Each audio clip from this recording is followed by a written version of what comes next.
Welcome back to Pour Temecula, a local wine, beer, and beverage podcast. Your hosts Rick DeLucio and Shannon Cole are diving into Temecula's vibrant wine and beer scene. Today we're joined by Dirk and Michelle Uys, the husband and wife team behind Temecula Wine Country e-bikes and Uys Winery. Originally from South Africa, they've built a business that blends adventure with wine appreciation, using their e-bike tours and garagiste winemaking to showcase Temecula's terroir through both experience and craft. Let's dive in. Welcome back to Pour Temecula. Before we dive into today's episode, we just want to thank you, dear listener, for making us part of your day, for your compliments, and for your suggestions. We greatly appreciate it all. Here are some scary podcast numbers. Nearly 200,000 new podcasts will launch this year. 13% of those podcasts will never have a single listener. 90% of those podcasts will fail to publish more than 3 episodes. Of that 10%, which is roughly 20,000, 90% will fail to publish 20 episodes.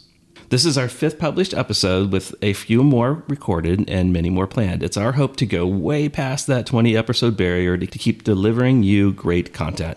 So again, we encourage you to reach out to us with comments or suggestions on Instagram, in person, or via email, which you can find in the show notes. Whew. Okay, Shannon, what have you been drinking lately? I just did a fun vertical tasting of 3 Chianti Classico Reserva wines that I brought back from my trip to Italy 2 years ago. And for those of you that don't know, a vertical tasting is tasting the same wine over different vintages. So I had a 2016, 2017, and 2018 of the same wine. And that was a lot of fun. I think I did it with a few friends, and we were kind of split with the consensus. We all either liked the 16 or the 18 the best. And then outside of that, I've also been doing a lot of wine tasting to pick out wines for the Two Travelers Wine Club. What about you? Can you give us any insight into some of the wines that could possibly be showing up? Or is that too premature at this moment? Oh, is this top secret? It is top secret. However, I can hint that we are going to have some really fun, maybe unusual picks. Oh, I don't know if I can say it. We'll just keep it under wraps. We don't want to get Shannon fired before her job even starts, so we'll keep it there. So what have I been drinking? I had a really tasty Negroni, which is a beverage that I like, but I find a little bitter after one. And what made this one different is my friend added a touch of this clementine orange liqueur that you can buy at Trader Joe's for like $20. Ooh. And it really balanced out the bitterness. It was really delicious. I wanted another one, but it is a drink that will, after like 2, will start to kick your ass. It's a strong drink. It is a strong drink. The other thing I had was, we just recorded this a couple days after St. Patrick's Day. And of course I had a Guinness to go with my corned beef sandwich. But I tried Guinness Zero, since it's been all the kind of rage and discussion because it's a 0 alcohol which is funny. You still have to be over 21 to buy it because I'm not sure if it's a de-alcoholized or never had the alcohol added to it. It is a pretty reasonable facsimile of normal Guinness. I find it's a little bit, has like that Pepsi Cola flavor at the end of it. It's pretty tasty, and I actually taste tested blind a friend of mine who came over, and he didn't know the difference between the two. And then I told him one of them is Guinness Zero, and he guessed the Guinness as being the Guinness Zero. So he had no idea. So it was a good little test. That's fun. And then also we might have made some Irish Manhattans with Jameson. Ooh. So I do drink more than wine. Okay, so we're going to switch gears here, and we're going to talk a little bit about the episode that you're about to hear featuring Dirk and Michelle Uys. They're a husband and wife team that not only run a small boutique winery, but they're also run a thriving e-bike rental business. There are, however, a couple terms that we use in this episode that I think would be of some benefit to know what they are before you kind of dive into this. Shannon, you're working on an upcoming episode on some of these topics, so I don't want to steal too much of your thunder here, but can you define a couple terms that I think will be useful to people? Natural wine, pet-nat, and then orange wine. Sure. So natural wine typically refers to a wine that's made by minimal intervention, meaning the winemaker doesn't do too much to it. It's not a regulated term, so you're going to find natural wine varies greatly depending on who's making it and what they believe is natural. Pet-nat is short for pétillant naturel, which is a French term meaning natural sparkling. And this is kind of the old way of making sparkling wine before the champagne method was invented. So basically what they do is they let the grape juice ferment in the bottle that you are buying off of the shelf.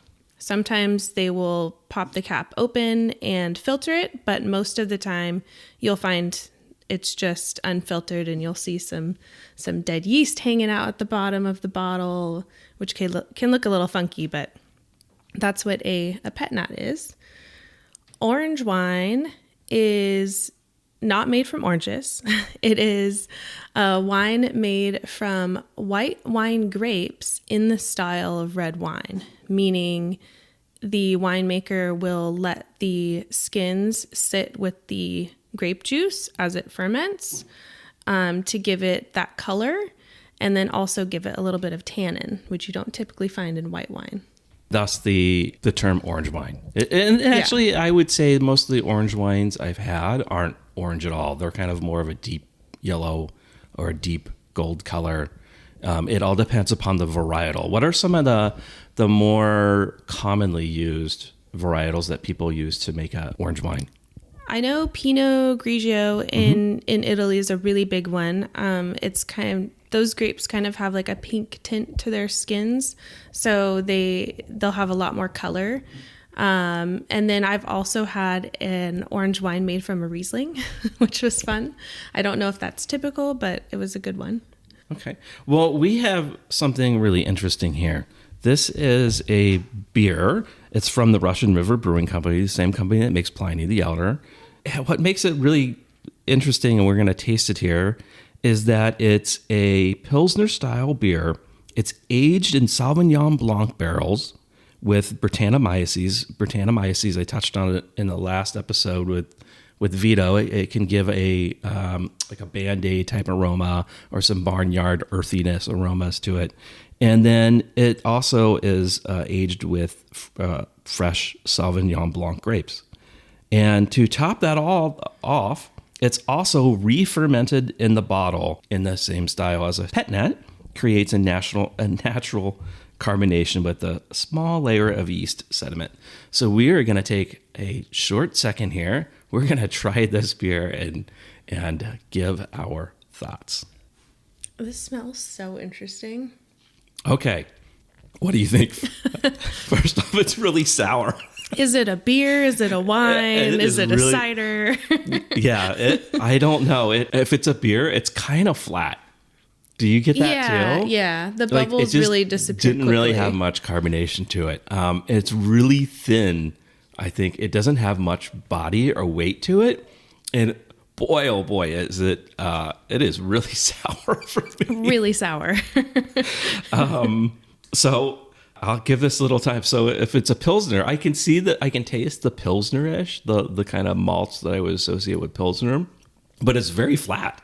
And then I can kind of get like the Sauvignon Blanc really in the acidity. Yeah, I was just going to say it has that like mouth-watering acidity you get from white wine. This is so weird. It is very weird, but worth a try. It is a little pricey though. So, it's definitely, I don't know if this is something I have no idea if this would improve with age either. It was under cork and had a wire wrapped around it. Of course, if you're going to re-ferment in the bottle, it's not a good idea to not have that on there because it can just pop off. We're going to stew on this a little bit longer because, I think I need some water too before we dive into what we're going to do next. But thanks, Shannon. We'll look for a deeper dive in the near future. Let's listen to what Dirk and Michelle have to say. Welcome back to Pour Temecula. Today we're joined by Dirk and Michelle Uys, the husband and wife team behind Temecula Wine Country, e-bikes, and Ace Winery. Originally from South Africa, they planted their vineyard in 2010 and have since built a business that blends adventure with wine appreciation. Along with their e-bike tours, they embrace a garagiste approach to winemaking, crafting small batch, minimal intervention wines that showcase the region's terroir. Dirk and Michelle, welcome. So how did you guys go from South Africa to Temecula? So I'm a pharmacist, and the US were recruiting in South Africa. We decided to take the plunge. We were supposed to go to San Diego, but when we came here the first time, when I had to write my first exam, we checked out San Diego. It was very expensive. And on the way to LAX, we were advised to stop at Temecula, which we did. There wasn't much at that stage. This was 2002. We basically went home and did the research online and decided this would be a good opportunity for us, good place for our kids in terms of school. And that's how we ended up in Temecula. What role did wine have in your life before you moved here? We invested a lot in wine, drinking it. Drinking. We were used to South Africa, to French wines, mostly in South Africa. We had exposure to some other European wines, but not really American wines. We had a wine club, a private tasting club, for about almost 15 years or even more, that every month we got together, blind tasted 6 to 8 wines, and we, at that stage, really could distinguish between countries or the varietals. And then coming here, we really couldn't really distinguish what we were drinking. So we started doing our research, and we found that the style is just so different here, style that we're not used to. And that was basically it. So 7 years after we got here, we started making our own wines to the way we like it. And why plant a vineyard? We came to this property in 2010, and this was basically a bare property. Landscaping is so expensive around here. Landscaping this place, and then so big, and then afterwards you don't get anything back. So we discussed it and decided we're going to plant a vineyard. And that's where it started, not knowing what we were doing, but just doing it. And for people who may not know where you're actually located, you're not off De Portolo. You're not off Rancho, California. Where are you? We are on Madera de Playa. That is parallel to Rancho, California. Out of the city, it's about 1.5 miles. So it's very close to the city, sort of the middle of the wine country. Yeah, I would say you're like halfway between Bella Vista and Briar Rose, if people have ever visited those two locations. Yeah. Okay. Approximately. And you started making wine right away? No experience? That's right. 2012, very few grapes on the vines. I shouldn't have harvested. We were very excited. On a Sunday morning, we commandeered 7 people from our neighbors, and we harvested the amount for making about 3 boxes of wine. And that was it. That's how we started. You fancy yourself a garagiste. For anybody that doesn't know what that means, can you? Because I don't think there's another producer here in Temecula that calls himself a garagiste, even though the term might apply. So keep in mind, when we started doing this was just a passion project. It probably still is, but the idea was just to see what we can do with the small vineyard we planted. We started Syrah Mourvèdre. So we knew we were going to be very small. At that stage, we were not planning to sell wine or go into any business, but we wanted to start by doing a tour and just give people opportunity to see what we do, which we did on Airbnb, and that's where we had to give it a name, and that's where the garagiste came in, because we literally doing this out of our garage, which in our situation is more like a barn, and the garagiste just appealed to us because that's that was a movement in France to say, I'm small, and I'm going to do what I want to make. I'm going to make what I want to make. That's how we felt about wine. We want to make it the way we want to make it. What's been your sort of winemaking philosophy that's tied together over the years? And you also call yourself natural winemaker or minimal intervention, or I think some other terms have been low intervention. What's been your philosophy there? Right. Let's start from making that first batch of wine. We had no knowledge of what we were doing or no education. We just started doing it. And since I didn't know what I was doing, I just did everything as natural as possible. Not at that stage realizing there was even something like minimal intervention or whatever it is called. So we just started making that way and kept on making it that way. And later on, when these movements started, we realized, but that is really what we are, doing natural wines, minimal interventions. And for us, it starts really in the vineyard with really no pesticides, no herbicides in the vineyard. And from there, leading into the winery making itself, just let nature do its thing. What I understand now from minimal intervention is, or how we approach it, it is using a little bit of sulfites as the grapes come out of the vineyard, because it may contain some bad bacteria, but that's it. And then adding a organic non-GMO yeast to it, and that's it. And take it from there and try to guide it. But I don't make the wine, I just guide it. Ultimately, you do get a wine if you follow through on that and you don't mess with it. Get a wine that you have longevity in and enjoy after a few years. But it takes time. You'll have to wait a few years to enjoy it because you harvest at a point where your acidity levels are higher, your pH is nice and low, and that is really one of the things that preserve the wine for the future. Did anything in your South African background influence your winemaking or wine preference, wine style preference? Yes, it's like you grow up with macaroni and cheese, and it's your comfort thing, and you really enjoy it. The wine club that he was talking about, first of all, we were drinking a lot of South African wines, which is made in a European style, and I'll tell you a story about that in just a moment.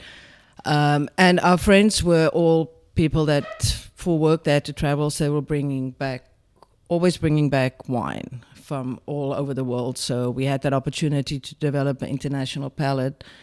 So we were definitely used to a certain style of wine, and that from the beginning, since we had our first glass of wine in Temecula, that's what we were starting to think. So why are the wines different? And because we had a completely different palate. We don't have a mac and cheese palate, and we had a different wine palate as well.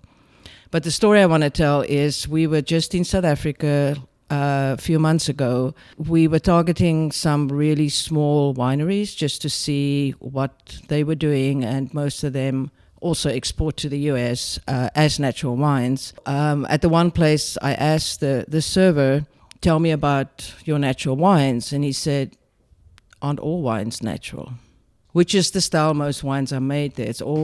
Most of them are minimal intervention, especially if they're small.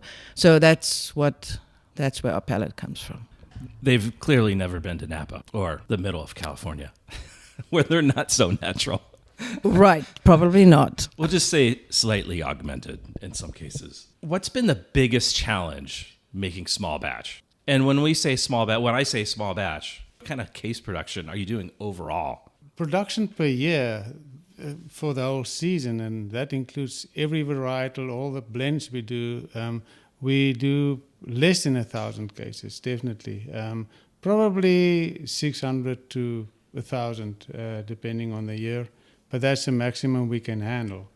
Some of the SKUs, let's call it a SKU we do, we only do one barrel. So it's not that much per SKU that we do. The biggest SKU probably is 5 barrels. And that's about 100 cases? I'm trying to... Yeah, 125, 100 to 150, depending on... Yeah, ours a little bit lower because we do not filter and we do not fine. So we wait until everything settled down to a level that we can bottle it as clear as possible. So we have a little less yield than other people. Yeah, again, so minimalist intervention. Yeah. So we get probably around about 22 cases per barrel. Okay. 22, just above sometimes, but that's about it. What's been the biggest problems that you've had to deal with such a small production level? I would say really it's just to leave it alone. And don't mess with it too much. Sometimes the issue is with topping up barrels. We struggle to have enough wine to top up again because you have about a 10% loss over time as it sits in the barrel. And to find wine to top it up again is probably the biggest issue. Now, on property, you grow Syrah, Cabernet, and Mourvedre? Is that right? We initially started with Southern Rhone varietals because that is what we were sort of, in our research, we tried to plant something that will grow here, that will do well and will ripen correctly.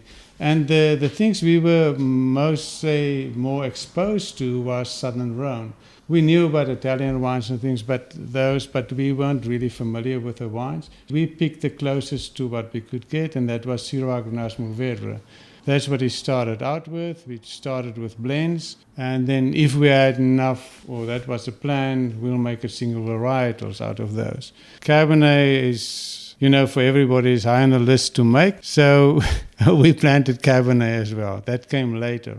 And we also planted Petit Verdot, because we can, out of a Petit Verdot, I believe you can make a wonderful Bordeaux out of one single varietal if you handle it correctly. But at this stage, we can use it as a blending grape. But over the years, you've added on other varietals on top of that, where you've met other people who have access to grapes.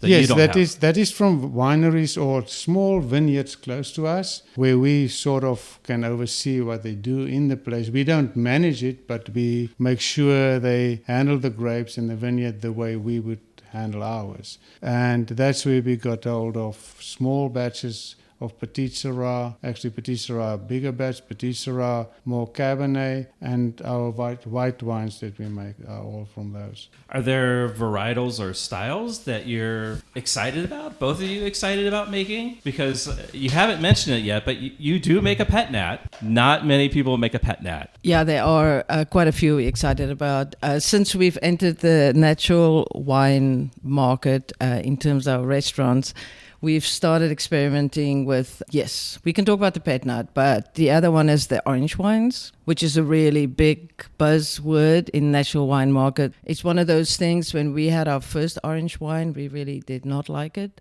And then we had another one, and we had orange wine with oysters, and it's like, okay, this is actually really good. So we did make an orange wine, and I think one of the things that we found really interesting with that is when we have dinner and we think, so what are we going to have with this? And sometimes many times we've had the orange wine with it, and it just goes with so many foods. So it's been a very exciting development for us to experience the orange wine. But just to get back to the varietals that we do, as Dirk said, there are actually quite a few of them. We do Chardonnay, Sauvignon Blanc, we do Risson on a regular basis, we do Riesling, we've done since 2013. Apart from our Syrah Grenache Mourvèdre, we also have access to Pinotage, which we're really happy about because that's South African grape. We do get some extra Cabernet Merlot as well. When you say make an orange wine, you're not making wine from orange. What do you mean by orange wine? It's just a skin fermented white wine. It's actually it's not that difficult. You just lose all the aromatics that you're used to in the white wine, and you more concentrate on something you get from the skins, which is very little. For me, I get just a little bit of woodiness out of it, and without the aromatics, and it's usually very dry fermented. And I think for that fact or matter, it goes well with a lot of food stuff. It doesn't overpower. So that's basically what the orange wine is, just skin fermented and then you age it. Or in our case, it sits in the barrel for a long time or not in the barrel necessarily, or in stainless steel to settle out, and so we can just bottle it clear. Okay, so switching gears here, we're going to talk, I mentioned it at the beginning, but they have a very flourishing e-bike business. How do you balance doing and running and winemaking, running a winery and winemaking, and also have a business that goes along with that? Can you talk a little bit about the e-bike business? We can, but I think Michelle can start with it, where the idea came from. Where did it come from? Yeah, so the idea came from, actually, we were invited by friends of ours for a weekend, and they had extra e-bikes, and they introduced it to us for the first time. And the next weekend, we were doing one of our Airbnb experience tours. We had two girls that had a tour booked with us, and they showed up on normal bikes, like a normal road bike. And they rented the bikes for the weekend.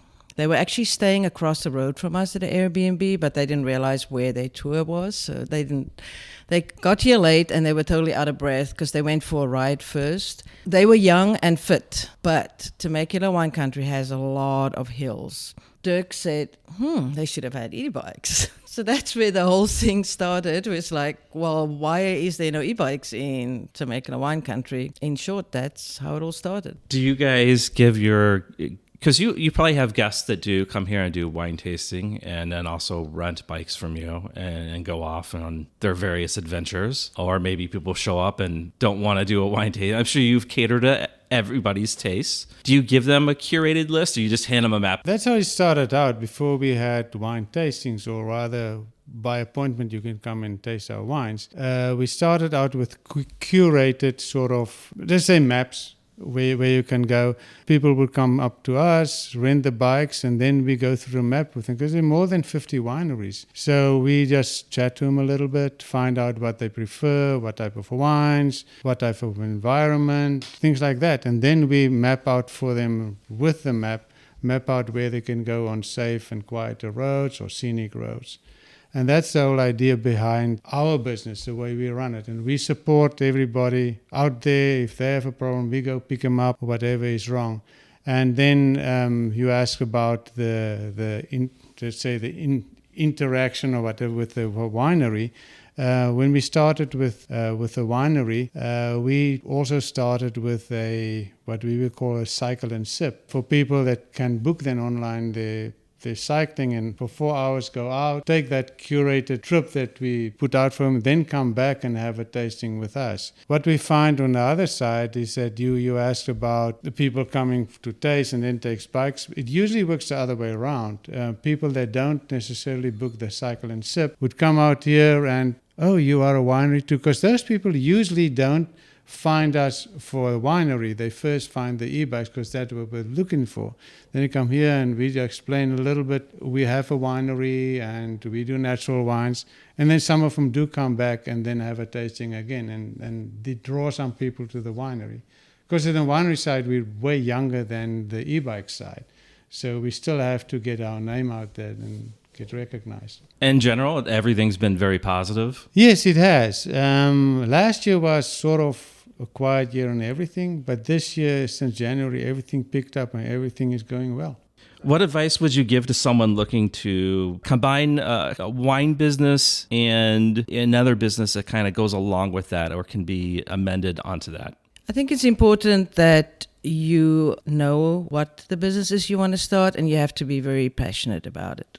So coming up, we're gonna do our Pour Temecula Taste Challenge, where Dirk and Michelle, and maybe Shannon here's here too. She doesn't know which wines I picked, but I have one Temecula wine and I have one wine, and I'm gonna tell you it's the same varietal. It's not a style of wine. It's the same varietal. One's from somewhere else in the world. But before we do that, how can people find your winery and your e-bike business online?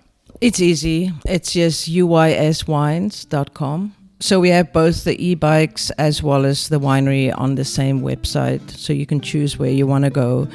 We're on Instagram as Ace Wines. We're on Facebook as Ace Wines everywhere. We are available as Ace Wines, uyswines.com. We're also on Yelp. We'll have that in the show notes too. We're going to take a little break and then we'll be right back.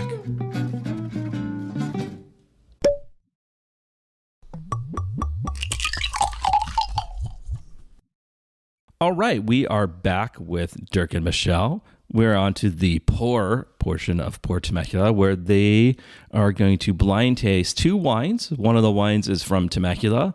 One of the wines is not from Temecula. It's from somewhere else in the world. With that, I'm going to throw it over to you guys. I will say that they are both the same varietal, so you don't have to guess if it's a blend like a Super Tuscan or Shot Enough to Pop, or if it's a single varietal. It is a single varietal. I'll throw it over to you guys. Describe it in any way that you want to describe it. It's really up to you. I think the first thing that shows up is the difference in color. So wine number one looks a little bit older. Number two. And we have a red wine. I didn't mention that. So it's the same red varietal. Yeah, so number 2 looks a bit younger, more red and fresh. What do you get on the first one? On the nose, it seems like there's it opens up as you swirl the wine. I don't get a lot of fruit on this. It's for me, it's like more integrated fruit. So at this stage, nothing really stands out for me on the nose. On the taste, what I like about this, the first wine, it seems to be really nicely balanced with nice acidity. Do you have anything to add to that? No, that I agree with you. The balance is very good. On the second one, on the nose, it seems like the oak is very prominent, and I get the idea it's probably higher in alcohol, and the fruit was a bit riper than the first one. On the taste, it's really, really dry on the finish. Maybe not as nicely balanced as the first wine. Do you want to take a guess? Which one is from Temecula? We'll start there. I would say number 2 is probably the Temecula wine. Okay. And do you agree, Michelle? I see you agree. nodding. She agrees. Shannon, do you agree? Yeah. She agrees as well. I'm not going to say if I agree yet. Do you want to fancy a guess as to what the varietal is? I'm actually not sure what it is. What, Dirk? Neither am I. No. Do you want to try to go for a range? Do you think this is a Rhone grape, or do you think it's a Bordeaux grape, or what else? An Italian? Do you think it's an Italian grape or Spanish grape? It's got some blue fruit to me, so maybe it's more towards the Bordeaux for me, with the blue fruit instead of the more licorice stuff that you get in other ones. Yeah. It's just my opinion. I would say not Rhone. Probably, I would agree with Dirk, maybe Bordeaux or maybe Italian. We're in the right range. Shannon, do you have a guess as to what the varietal is? Because you already said that number 2 in your concurrence with Dirk and Michelle, the number 2 was from Temecula. What grape varietal do you think this is? I'm getting a lot of bell peppery notes from wine number 1. So to me, anytime I get that, that kind of signals Cabernet Franc, which kind of goes along with what you guys said about it being a Bordeaux grape. Which also I think is the pickle. When you said pickle, I was like, oh, I could see that. So when you said, the pyrazine thing is always there, but I didn't really associate until you said that. And people smell it differently too. Yeah. So But I always get bell pepper. This is the first time it was so different for me. But remember the cab from Weiss? The pickle, the pickle that was so good. The first bistro we had, chillable, that was beautiful, and it was just pickle all over. yeah. And we hated it initially, and then people started loving this wine. All right, are we all ready for the reveal here? All right, wine number 2 is indeed from Temecula, and it is a Cabernet Franc. It's a Cab Franc. Yes, we have a Cab Franc from Vaux Winery, a 2022 Cab Franc, and it is 13.1% alcohol, which I think is going to be lower in alcohol than wine number 1. So knowing that is a Cab Franc, do you have any idea where this Cab Franc is going to be from? The first one? The number 1, yes. The first one's probably from France. Well, you would think so, but this is from South Africa, from the Rots. I think Rots. Am I pronouncing that? Rots, yes. Rots Cab Franc, and it is 2020 Dolomite Cab Franc, and it clocks in at 13.5% alcohol. So there you go. 2 Cab Francs. They did get the which one was from Temecula. Was there something in particular that stood out in wine 2 compared to wine 1 that made you kind of go to Temecula? I'd say not super quick, but rather quickly. You both kind of looked at each other and said, that one's from Temecula. I think it's the use of new oak. That about wraps up our show today. So I want to thank Dirk and Michelle for being our guests on here. And again, we'll have all the links that you want to go to check out their winery or their e-bike business. If you're interested in doing both at the same time, that works out perfectly.